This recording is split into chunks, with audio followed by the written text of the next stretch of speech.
Blackbird is a space for women of color to gather, learn, and work for positive social and economic change. In early 2020, founder Bridget Coulter had just gotten her first investor to come on board, until weeks later, the COVID-19 pandemic hit, forcing the collective workspace to close.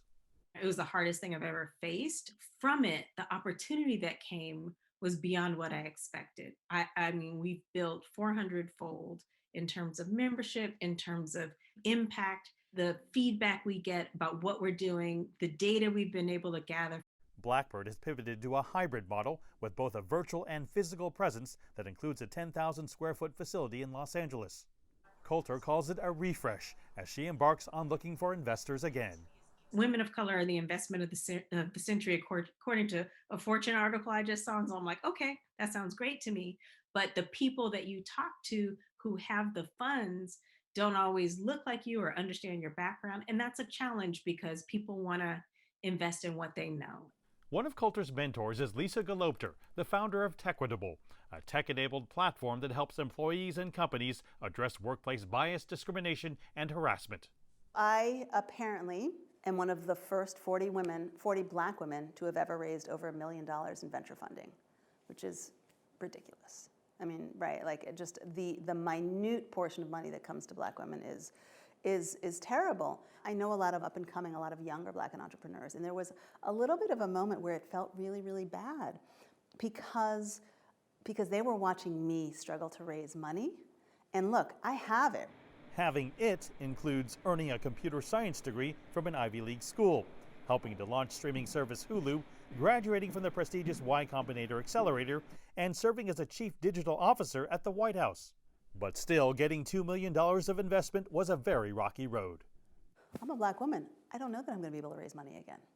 Like, that's just my reality. I know that it was tough, and I don't have the same advantages despite having everything that I'm supposed to have and all the check boxes. Literally, we had somebody who did not invest in us, and there was a mutual decision, who was like, maybe you're too technical. I was like, I'm sorry, excuse me? It's an odd thing to say, right? It is an odd thing to say for a tech startup founder from a venture capitalist. I agree. Despite numerous initiatives to boost diversity, racial disparity is widespread in the tech world, especially here in Silicon Valley and throughout this state. A recent study in California found that Black-founded firms had received just 0.6% of venture capital funding since 2014. Chris Bennett has raised more than $24 million for his software platform that manages enrollment, payment, and curriculum for micro schools like this. Noticing he was typically the only Black person in the room, Bennett helped start the group Black Founders. To level the playing field, what needs to come next is essentially just more investment in Black founders, more hiring of Black VCs, more hiring of Black individuals into technology companies, especially in executive roles. I believe for everybody who's on the team, I'm the first probably woman and Black person they've ever worked for. That's one of the things that I would say to companies who are looking to hire, bringing folks in at the senior level, because that will also draw and attract folks in. While Galopter's own hiring reflects that idea, she also realizes many don't have the luxury of being able to work for low startup wages. That's why she pays salaries comparable to the big companies, allowing tech workers of color to take on the risk of working for a startup just like anyone else.